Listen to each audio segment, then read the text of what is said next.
என் வாழ்க்கையெல்லாம் உம் பிரசனத்திலே என்னாலும் நடத்திட வேண்டும். உந்தன் பிரசனம் எத்தனை இன்பம், உந்தன் சமூகம் எத்தனை இன்பம். வேறிடத்தில் 1000 நாள் வாழ்வதை விட, வேறிடத்தில் 1000 நாள் வாழ்வதை விட, உம்மிடத்தில் நான் வாழும் நாட்கள் இன்பமே. உம்மிடத்தில் நான் வாழும் நாட்கள் இன்பமே. ஆமென்.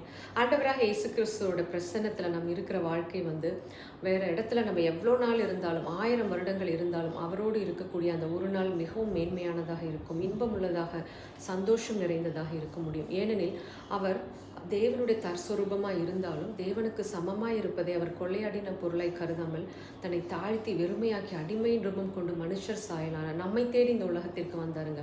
ஸோ அவருடைய பிரசனத்தை விட வேறு எந்த இடம் நமக்கு சந்தோஷத்தையும் சமாதானத்தையும் கொடுக்க முடியும்? யோசிச்சு பாருங்களேன். அவர் ஐஸ்வர்ய சம்பன்னர், எல்லா பொன்னும் வெள்ளியும் அவருடையது என்று சொல்லப்பட்டிருக்கிறது. இந்த அண்ட சராசரங்களும் அவருக்காக, அவருக்கென்று, அவர் மூலமாய் உண்டாக்கப்பட்டதாம். அப்படிப்பட்டவர் நமக்காக இறங்கி அந்த சிலுவையில் ஆடை கூட இல்லாமல் நிர்வாணமாக மரித்தார் என்றால் அந்த அன்பு எவ்வளவு பெரியது! எதற்காக அவர் மரித்தார்? அப்படி நம்மளுடைய தரித்திரத்தை எல்லாம் அவர் உறிந்து கொண்டாராம். உறிந்து கொண்டு நமக்கு அவருடைய ஐஸ்வர்யத்தை கட்டவிழ்த்திருக்கிறார். இன்றைக்கு நாம் அநேக ஜனங்கள் பொருளாதார பற்றாக்குறையில், வறுமையில் இருக்காங்க. ஆனால் அது தேவனுடைய சித்தமே கிடையாது.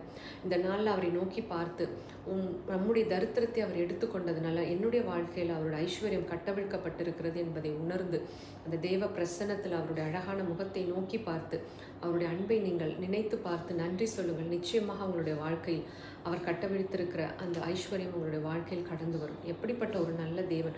அநேக நேரங்களில் அவர் நமக்கு செய்த நன்மைகளை, இரக்கத்தை, கிருபையை நாம் நினைக்காமல் போகிறதுனால தான் நம்மளுடைய வாழ்க்கையில் பிரச்சனைகளும், போராட்டங்களும், வறுமையும், வியாதியும் எட்டி பார்க்கிறது. ஆனால் அந்த அன்பை அறிந்து உணர்ந்தவர்களாய் மரணத்தின் அதிகாரி பிசாசை அவர் அழித்து விட்டதுனால நம்மளுடைய வாழ்க்கையில் அவனுக்கு இடம் கிடையாது என்பதை உணர்ந்து அவனுக்கு எதிர்த்து நிற்கும் பொழுது அவன் ஓடி போவான். அப்பொழுது அவர் நம்முடைய வாழ்க்கையில் மகிமைப்பட முடியும். ஜெபிப்போம்.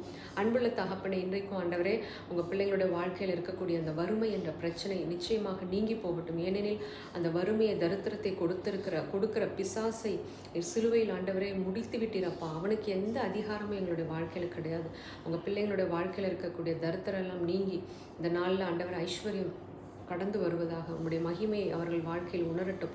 தேவ பிரசன்னத்தில் உம்மை நோக்கி பார்த்து உம்மை மகிமைப்படுத்தட்டும். இயேசு கிறிஸ்துவின் நாமத்தில் ஜெபிக்கிறேன் நல்ல பிதாவே. ஆமென்.